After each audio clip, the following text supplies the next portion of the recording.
Per me la terra è tutto, vita, amore, passione. Io baso tutta la mia vita sulla terra, ma in realtà è quello che un po' tutti dovrebbero ritornare a fare. Penso che la terra sia vita per tutti.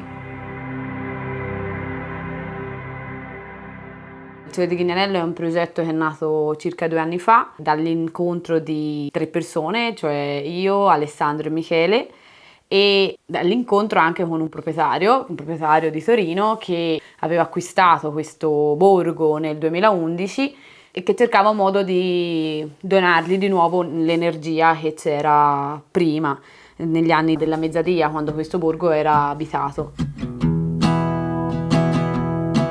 Abbiamo creato una società agricola basata su dei valori in cui crediamo.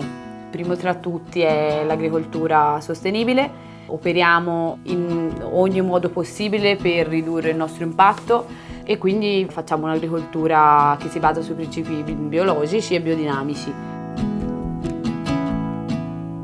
Per me il Sole di Grignanello è una sfida che è iniziata con Melissa e Alessandro 2 anni fa, mettendo insieme i nostri sogni, mettendo insieme le forze, mettendo insieme quelle che sono le nostre capacità e cercando un po' di realizzarli. E quindi da lì è nato il Sole, è nata questa azienda agricola. Ognuno poi ha portato il suo, cioè Melissa è molto sensibile sui grani antichi, Alessandro sui vini, io sulla biodiversità e soprattutto poi il progetto legato ai cavalli. Siamo nella vinsantaia di Grignanello, che è la stanza della cantina dove affina il vinsanto. Le persone che vengono in cantina a trovarci rimangono prima di tutto colpite dalla storicità del posto. Siamo in una cantina che ha diversi secoli di vita. Grignanello è un'azienda documentata dal Cinquecento. Era un'azienda della famiglia Galilei e già all'epoca a Grignanello si produceva vino. E questo è un valore aggiunto per chi viene a trovarci perché appunto è una cantina in cui si respira la storia della produzione del vino. Il nostro scopo è anche quello di far sì che le persone possano capire che c'è un altro modo di vivere più sostenibile che si basa sul rispetto per la terra, ma anche su un'alimentazione più sana, locale, e a questo proposito infatti noi puntiamo anche all'autosufficienza e quindi cerchiamo di produrci tutto quello che ci serve in azienda. Quindi abbiamo seminato i cereali, in particolare i grani antichi, farro, segale, avena, altri cereali, e produciamo anche farine. Dedichiamo una parte del nostro terreno all'orto, abbiamo messo 5.000 lavande per la produzione di olio essenziale e poi ovviamente abbiamo anche 1.500 olivi e 6 ettari di vigna che anche quella coltiviamo secondo i nostri principi e quindi produciamo un vino che è naturale, senza solfiti e macerato in anfora. La cantina di Grignanello è una cantina che produce vino naturale, senza solfiti, da uve autoctone e da vigneti molto vecchi, più di 50 anni di età. Storia e ambiente, chiaramente lavorare come lavoriamo noi è un modo di produrre vino che va a valorizzare prima di tutto i nostri terreni, i nostri vitigni, cercando di intervenire il meno possibile, di modificare il meno possibile le caratteristiche che la natura, il nostro terreno, il nostro clima e le nostre uve possono dare a un vino. Questo è il motivo per cui il nostro vino bianco, che poi è un bianco macerato, un orange, e il nostro rosso vengono fatti in anfora di terracotta, non vengono affinati in legno.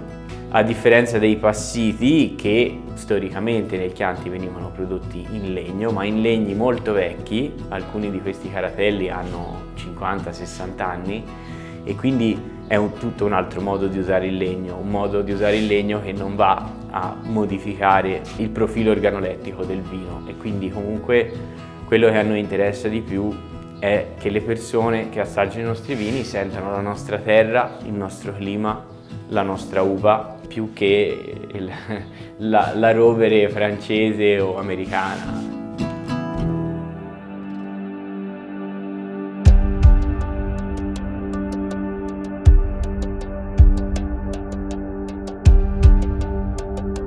Quando sono con il cavallo mi sento radicato, mi sento connesso con me stesso e questa è una grande opportunità, un grande dono che ci danno i cavalli, nel senso che loro sono sì fortissimi, sono potenti, no? Sono una massa enorme, ma sono sensibilissimi, sentono una mosca che si posa su una parte del loro corpo, se ti avvicini e li sfiori puoi sentire la loro vibrazione. Magari ci possiamo raccontare tante cose, ma davanti ai cavalli quello che conta è il linguaggio del corpo. E il nostro linguaggio del corpo parla di noi stessi, quindi come ci muoviamo nella relazione con loro possiamo scoprire anche come siamo.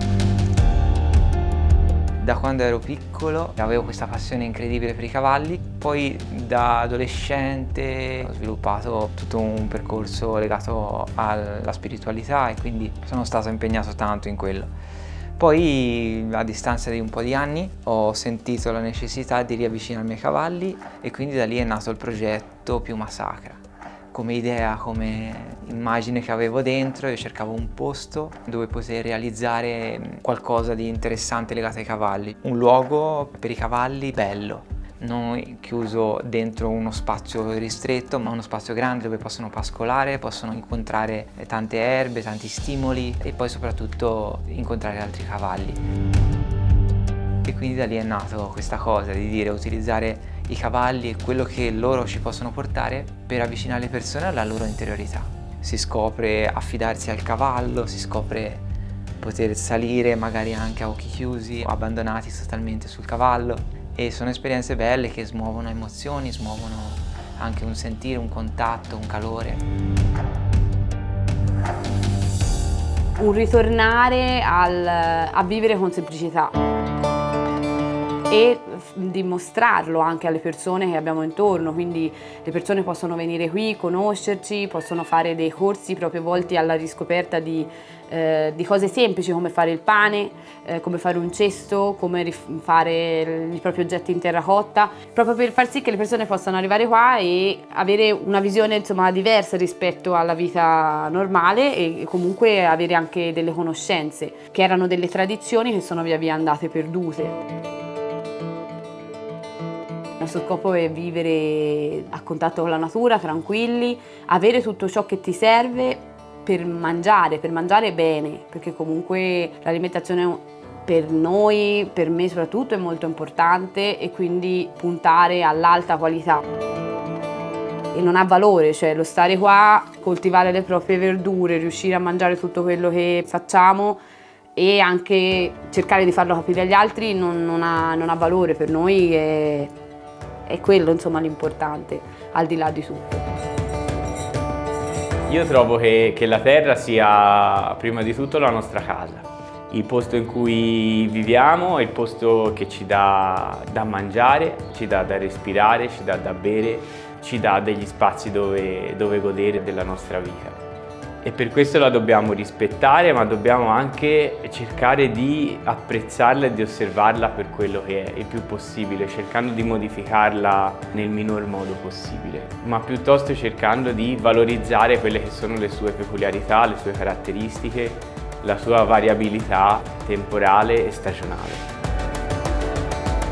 Quello che noi cerchiamo è quello, no? Di valorizzare il territorio, quello che c'è dal territorio, non per sfruttarlo ma per entrare in una sinergia, per entrare in un'armonia anche, no? Con le risorse, con tante cose che ci sono, quindi ecco, è più faticoso nella biodiversità però anche più arricchente da un altro punto di vista.